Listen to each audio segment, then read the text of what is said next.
சூரியனார் கோயில் ஆதீனம் ஸ்ரீகாரி. நமது சூரியனார் கோவில் ஆதீனம் அவர்கள் நமக்கு ஒரு சில நிமிடங்கள் அருளாசி வழங்குவார்கள்.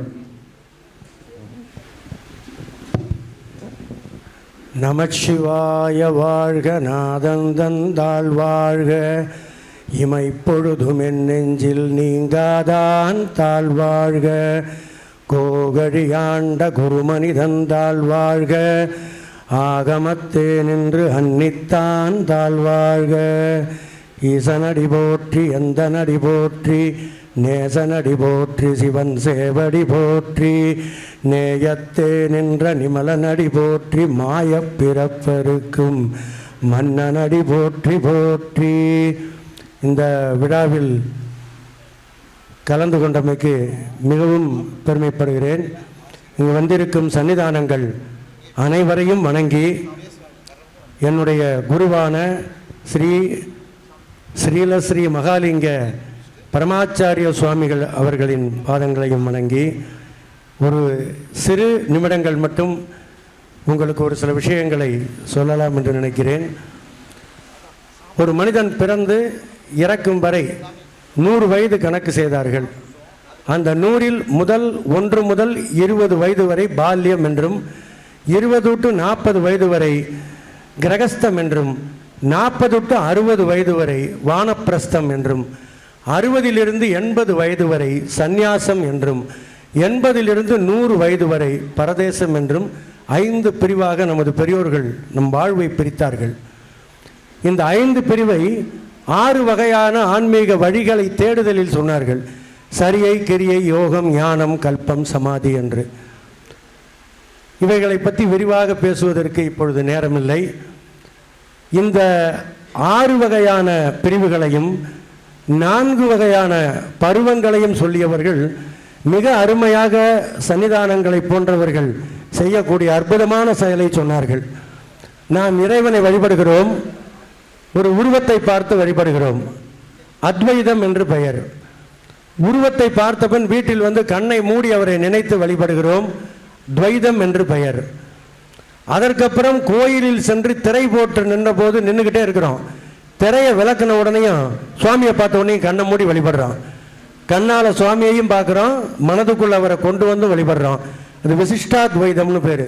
இந்த 3மே நம்ம வாழ்க்கையில் நம்ம டெய்லி பண்ணிக்கிட்டு இருக்கோம்.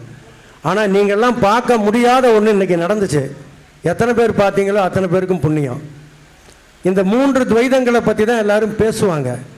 பட் என்னுடைய குருநாதர் எனக்கு சொல்லி கொடுத்தது 4வது அந்த துவைதம்ன்றது தான். இது போன்ற மகா சன்னிதானங்கள் எங்களை போன்ற ஸ்ரீகாரியங்களை உருவாக்குவது. அதற்கு பேர் மகாத்வைதம்னு பேர். முதலில் உருவ வழிபாடு, அடுத்த அருவ வழிபாடு, அடுத்த அருவ உருவ வழிபாடு. இதோடு நம்ம நின்றுக்கிட்டு இருக்கோம். ஆனால் அடுத்தது ஒன்று இருக்குது, மகாத்வைதம். பெரியோர்கள் உட்கார்ந்து ஒரு சீடனுக்கு அந்த ஞானத்தை உபதேசிப்பது, சந்நியாச தீட்சை அளிப்பது, அவனை தன் போன்று உயர்த்தி தன் அருகில் அமர்த்தி நின்று அழகு பார்ப்பது. இது மிக பெரும் கருணையான செயல். ஒரு குருவிடம் ஒரு சீடன் சென்று அந்த தீட்சையை வாங்கும் அந்த காட்சி இருக்கிறது பாருங்கள், அதற்கு பேர் தான் மகாத்வைதம்ன்றது.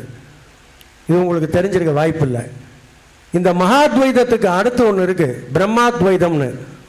வேதங்கள் சொல்லுது பிரம்மாத்வைதத்தை பற்றி ரொம்ப உயர்வாக சொல்லுது வேதங்கள்.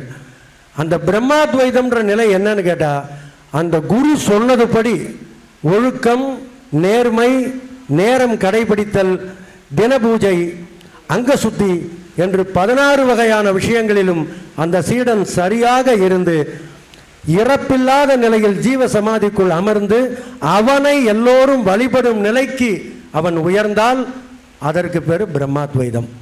அவன் உயர்வு குருவிற்கு உயர்வு. அப்படிப்பட்ட ஒரு குரு, அந்த குருவை பற்றி சொல்லும்போது குருவை அறிதல் அரிதுன்றாங்க. சன்னிதானம் தான் எனக்கு குரு அப்படின்னு எனக்கு தெரிஞ்சுக்கிறதுக்கு ரொம்ப நாள் ஆகும். தெரியும், ஆனால் அவங்கள பார்க்க முடியாது. குருவை காண்பது அரிது. பார்ப்போம், பேச முடியாது. குருவின் சொல் கேட்டல் அரிது. கேட்போம், ஆனால் அவர் கூட வச்சுக்கிற மாட்டார். குருவோடு இருத்தல் அரிது.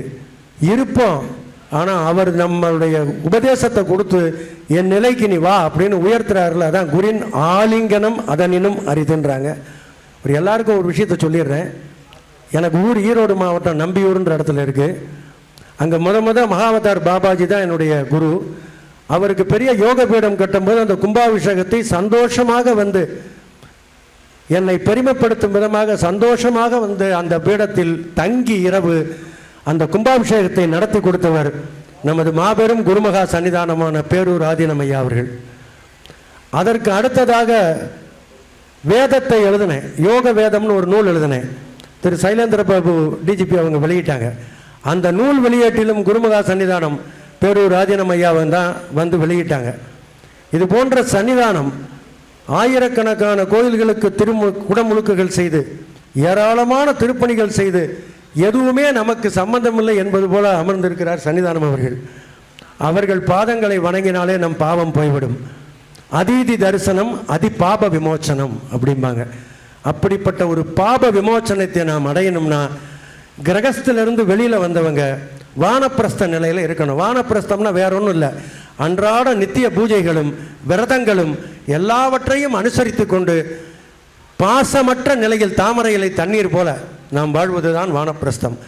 அப்படிப்பட்ட ஒரு வானப்பிரஸ்தத்திற்கு ஒரு ஆசிரமத்தை உருவாக்கி இருக்கிறார் நமது சுவாமி அவர்கள். இதை விட இனிமேல் உயர்த்துவதற்கு ஒன்றும் இல்லை. வானப்பிரஸ்தத்திலிருந்தே சந்நியாசம் பெறலாம். இன்றைக்கு அவருக்கு தீட்சை கொடுத்த போது எல்லாரும் பார்த்துருப்பீங்க. ஒரு குருநாதர் வந்து காவி கொடுக்குறாரு. நம்ம வந்து கல்யாணத்துக்கு பட்டுப்புடவை கொடுப்போம், பசங்களுக்கு ட்ரெஸ் எடுத்து கொடுப்போம், வேட்டி எடுத்து கொடுப்போம், இதெல்லாம் செய்வோம். ஆனால் ஒரு மனிதன் வாழ்க்கையிலிருந்து நீ வெளியே வந்துவிடு, இந்த உலகத்திற்கு பொது மனிதனாக வந்துவிடு என்று கூறக்கூடிய அற்புதமான ஒரு செயலை அதான் மகாத்வைதம் இன்னைக்கு அவங்களுக்கு கொடுத்தாங்க. பார்த்தவர்களுக்கு கோடி புண்ணியம். மகாத்வைதத்தை பார்க்க முடியாது. ஈசன் தன் கால தலையில் வச்சு தீட்சை கொடுத்தாங்க, திருவடி தீட்சைன்னு. அதுபோன்று சன்னிதானங்கள் கொடுக்கக்கூடிய தீட்சைகள், தீட்சை கொடுத்த அடுத்த நிமிஷம் தனக்கு சமமாக உட்கார வைத்து உணவு உண்ண வைத்து வருபவர்களுக்கு ஆசீர்வாதம் செய்ய வைப்பார்கள். சாதாரண மனிதனாக இருந்த நம் அவர்களை வேண்டி இது செய்வதில்லை. இன்னொன்றை நல்லாக கவனியுங்கள். நான் வந்து கோடி ரூபா கொண்டு வந்து சன்னிதானத்தின் காலில் வைத்தால் கூட தரமாட்டார்கள். ஆனால் அவர்கள் ஒருவரை பார்த்து உணர்ந்தால் அவனை எப்படியேனும் கொண்டு வந்து விடுவார்கள். உதாரணத்திற்கு நாம் செல்வோம், எல்லாரும் நம்ம என்ன சொல்லுவோம், அதாவது சிவனை நோக்கி தான் நம்ம பயணம் பண்ணுறோம், தெய்வத்தை நோக்கி தான் நம்ம பயணம் பண்ணுறோம், கடவுளை நோக்கி தான் நம்ம பயணம் பண்ணுறோமாங்க. கடவுளை நோக்கி யாரும் அடைய முடியாது. அந்த காலத்திலிருந்து இந்த காலம் வரை கோடான கோடி ஆண்டுகள் தவம் இருந்த போது கடவுள் இறங்கி வந்து அவருக்கு அருள் புரிவார். இதை நம் உடலில் கடவுள் படைத்திருக்கிறார். எல்லாரும் இப்படி கையை வச்சுக்கோங்க. இப்படி கையை வைக்கும் போது நீங்களே வீட்டில் வச்சு பாருங்க. மேலே இருப்பவர் உயர்ந்தவர், மிக உயர்ந்தவர் அடுத்தவர், தாழ்ந்தவர் மிக தாழ்ந்தவர். ஆன்மீகத்திலிருந்து எல்லாவற்றிலும் இப்படி 4 பிரிவாக நம்ம பிரித்து வச்சுருக்கோம் நம்ம சமுதாயத்தை. ஆனால் கடவுள் மேலே நிற்கிறாரு. யாராவது ஒருத்தர் இந்த 4 உயர்ந்தவர், மிக உயர்ந்தவர், தாழ்ந்தவர், மிக தாழ்ந்தவர் யாராக இருப்பினும் சரி, அது எந்த துறையாக இருந்தாலும் சரி, இந்த விரலை கொண்டு இந்த நிற்கும் விரலை மடக்காமல் தொட்டு விடுங்கள் பார்ப்போம். இந்த விரல் மடங்கக்கூடாது, தொடவே முடியாது உங்களால். ஆனால் கடவுள் என்ற இந்த விரல் கீழே இறங்கும் போது இந்த 4 தொடுகிறது. எனவே இறைவன் இறங்கி வந்து நம்மை ஆட்கொள்கிறான். மனித வடிவத்தில் இருக்கும் இது போன்ற குருமகா சன்னிதானங்கள் இறங்கி வந்து எங்களை போன்றவர்களை ஆட்கொள்கிறார்கள். எங்களுக்கு பின்னால் இவனை நீ ஆட்கொள் என்று உத்தரவு கொடுப்பதும் அவர்கள்தான். எனவே குருமகா சன்னிதானம் என்பவர்கள் கடவுளுக்கு ஒப்பானவர்கள் என்று கூறி இந்த மேடையிலே வானப்பிரஸ்தத்தில் வந்து அமர்ந்திருக்கும் அத்தனை பேரும் வானப்பிரஸ்தத்திற்கு உண்மையிலேயே வர வேண்டும் என்று வேண்டி இந்த வாய்ப்பிற்கு நன்றி கூறி விடைபெறுகிறேன். நன்றி, வணக்கம். சிவாய நம.